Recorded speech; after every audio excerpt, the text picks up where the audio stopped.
Apa kabar sahabat Movie Plot? Kali ini Movie Plot akan menceritakan alur film yang berjudul Me Before You, yang artinya, setelah mengenalmu. Me Before You adalah film drama romantis tahun 2016 yang disutradarai oleh Thea Sarok dan diproduseri oleh Karen Rosenfeld dan Alison Owen. Naskah film ini ditulis oleh Jojo Moyes berdasarkan novel Me Before You karya Jojo Moyes. Tanpa basa-basi, langsung saja ke ceritanya.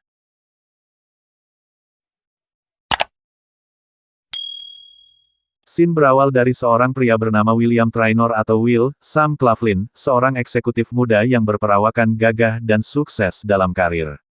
Will memiliki kekasih bernama Alicia Dawares, Vanessa Kirby.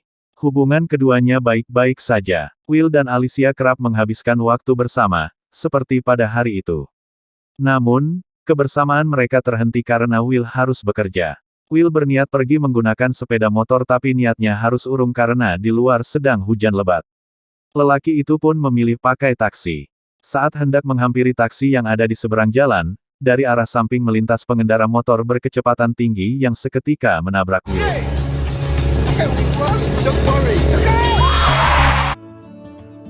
Di tempat lain, Louisa Clark atau Lou Emilia Clarke, terlihat penuh semangat melayani pembeli di kafe sebagai tempatnya bekerja. Lou gadis yang ramah dan hangat pada para pembeli hingga membuat mereka nyaman. Dia sudah bekerja di sana selama 6 tahun untuk membantu memenuhi kebutuhan keluarganya. Sayangnya, hari itu adalah hari terakhir Lou bekerja di sana. Pemilik kafe memutuskan untuk menghentikan operasional kafe tersebut. I'm really sorry.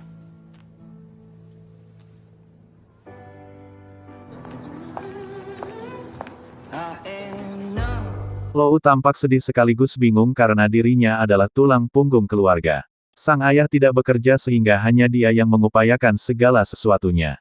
Di tengah suasana hatinya yang sedang bingung, Lou menemui kekasihnya, Patrick Matthew Lewis. Sambil berolahraga, Patrick memberi Lou semangat dan memintanya jangan menyerah. I'm just saying, put on a smile and head back to the job center. I'll pay.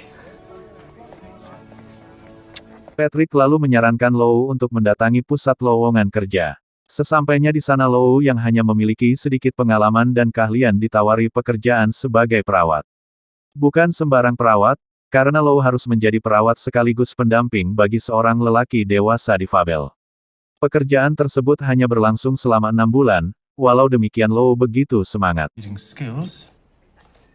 It's perfect for you. Yeah. Beberapa waktu kemudian Lou datang ke kediaman keluarga yang membutuhkan tenaganya.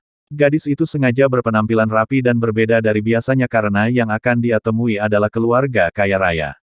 Lou berpikir dia harus menyesuaikan diri dengan mereka mulai dari penampilan. Sesampainya di sana, Lou sudah ditunggu oleh seorang perempuan paruh baya bernama Camilla Traynor, Janet McTeer. You must be Louisa Clark. I'm Camilla Traynor. Do come in. Camilla kemudian mewawancarainya. Lou yang gugup, hingga membuat roknya sobek, kerap menjawab dengan aneh tapi gadis ini menunjukkan semangat dan pribadinya yang ceria. Lou juga jujur dan tidak dibuat-buat sehingga membuat Camilla terkesan. Sambil menutupi rok sobeknya dengan blazer yang diikatkan di pinggang, Lou lalu diajak Camilla menemui Will. Ya, Will yang tertabrak sepeda motor rupanya mengalami cedera tulang belakang hebat yang mengakibatkan kelumpuhan dari leher hingga bawah sehingga mengharuskannya menggunakan kursi roda secara permanen. Camilla berharap Lou bukan hanya merawatnya tapi juga bisa menjadi teman untuk Will. You and Will can work out your level of interaction. Obviously, well, I would hope that you could get on. Camilla dan Lou pun masuk ke kamar Will. Di sana sudah ada Will dan Nathan, Steve Peacock, sang dokter. Pertemuan pertama antara keduanya diawali dengan perkenalan yang dilakukan Lou. Will menjawab perkenalan itu dengan cara yang aneh. Dia sengaja membuat wajahnya seperti lumpuh yang membuat Lou kaget. Sang ibu, Camilla, segera memperingatkannya. Will lalu memperkenalkan diri dengan benar. Hello, Louisa Clark. I'm Will Traynor. Lou kemudian diberitahu segala urutan rutinitas Will sehari-hari yang semuanya sudah tercantum dalam sebuah buku. Keesokan harinya Lou mulai bekerja. Gadis ini berpakaian dengan sangat menarik. Dia memilih atasan berwarna orange cerah dan rok pendek bermotif lucu yang tak kalah warna-warni. Tak lupa Lou mengepang rambut menjadi dua bagian untuk menyempurnakan kesan cerianya.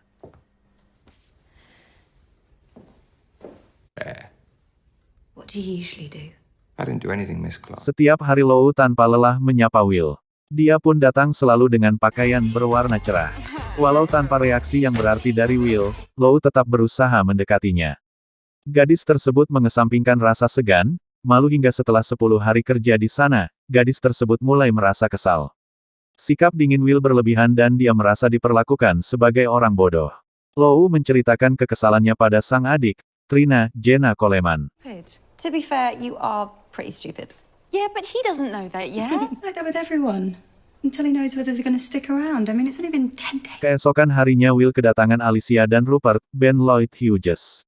Rupert adalah teman Will yang ternyata berencana menikah dengan Alicia, mantan kekasih Will yang putus setelah kecelakaan. Berita itu membuat Will terpukul dan kesal. Dia memecahkan semua foto-foto saat bersama Alicia.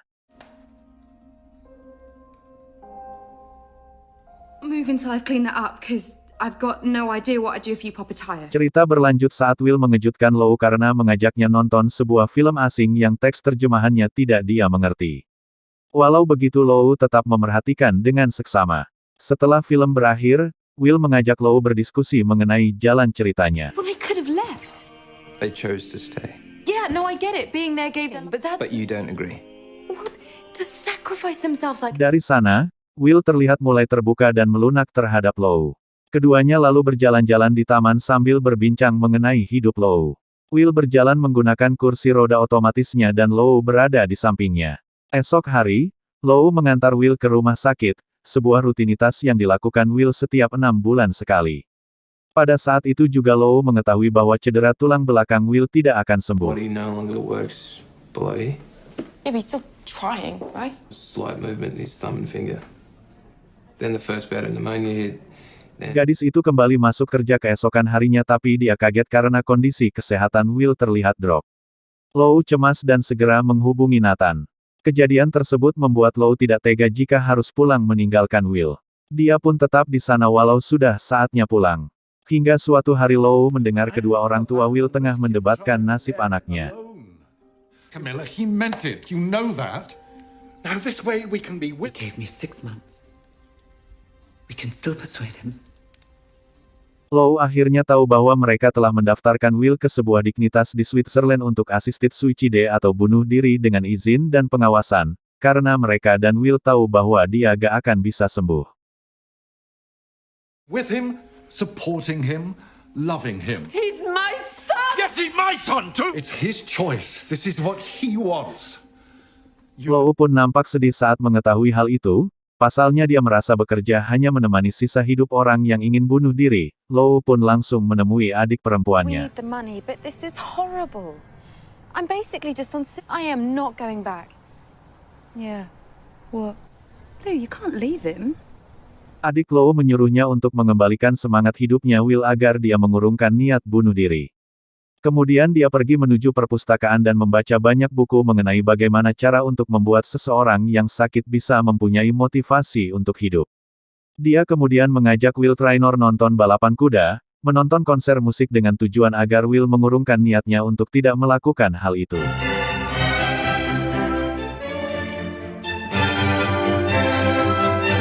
Lou sangat kaget ketika Will menunjukkan surat undangan pernikahan mantan pacar Will, yaitu Alicia yang akan menikah dengan pegawai lokalnya yaitu Rupert. Alicia meninggalkan Will setelah mengetahui bahwa Will tidak akan pernah sembuh dari kelumpuhannya. The bride and groom, Mr. and Mrs. Rupert Collins! It was a lovely day. I wouldn't have missed it for the world. Saat berdansa Lou dengan kekonyolannya naik di pangkuan Will, dari situlah mereka mulai ada rasa cinta. Move closer. You smell fantastic. You know you never would have let those breasts so near to me if I was in the wheelchair. Lou mempunyai pacar yang hobi hiking dan bersepeda. Lou dan Patrick telah menjalin hubungan selama 7 tahun. Dan hari itu Lou mengajak Will untuk datang ke rumahnya merayakan ulang tahunnya yang sederhana. Dan Will berkenan untuk datang. Malam itu Will sudah datang diantar oleh dokter pribadinya. Ayahnya memberikan kado berupa album kenangan ketika dia masih kecil. Patrick memberikan kado kalung bertulisan Patrick dan dibuat oleh dia sendiri. dan terakhir Will memberikan kado celana lebah yang sangat dia inginkan dari kecil yang tidak bisa dia dapatkan. Lou sangat senang sekali mendapat kado itu. It's a secret. Tights. Only the best. Oh, can't tell you how much I love them. Really. Lou mengajak Will untuk jalan-jalan ke Paris sesuai dengan keinginan Will. Mereka bersenang-senang di sana, dan pada suatu malam Will dan Lou membicarakan tentang niatan Will untuk mengakhiri hidupnya karena merasa lelah dengan semua yang ia jalani. Kehidupannya yang sekarang sangat jauh berbeda dengan kehidupan sebelumnya. Dia sangat mencintai kehidupan dulu. Lou membujuk Will untuk membatalkan niatan tersebut dan memberikan kesempatan padanya, akan tetapi Will tetap pada pendiriannya. Dia meminta Lou untuk terus hidup dan berbahagia dengan kehidupannya, karena walaupun akhirnya mereka bersama, Will tidak dapat membuat Lou bahagia karena kelumpuhan yang ia derita. You're not giving me a chance. I have become... You died to me. I don't want you. Lou menangis, kesal dan kecewa. Perjuangannya tidak ada hasilnya. Dia kemudian pergi begitu saja. Never taken this stupid job. I wish I had never met you. Louisa. Ya. Dia selalu menyendiri dan menangis karena Will akan pergi selamanya dari sisinya. Ayahnya selalu menguatkan dan berkata bahwa kita tidak bisa mengubah keputusan seseorang. Lou masih punya waktu untuk bisa bertemu dengan Will. Dan akhirnya Lou menyusul pergi untuk menemui Will. Dia masuk ke sebuah rumah dan menanyakan keberadaan Will. Dia langsung sedih ketika melihat Will terbaring lemas di ranjang putihnya. Dan Lou mengatakan kalau dia akan selalu di samping Will berapa lama yang Will mau.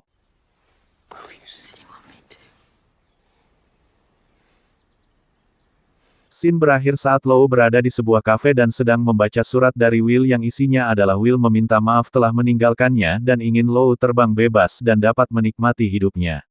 Will memberikan akses akun bank dan memberikan materi yang selama ini ia butuhkan. Lou sangat sedih membaca surat tersebut dan ia membeli parfum yang direkomendasikan oleh Will. Pada hari itu dia memakai celana lebah yang diberikan Will di hari ulang tahunnya. Sebelum mengenal Will, Me Before You, dia tidak berarti apa-apa, dan sekarang setelah mengenal Will, Lou telah mempunyai kehidupan yang lebih baik dari sebelumnya. Dan cerita pun berakhir. Just live.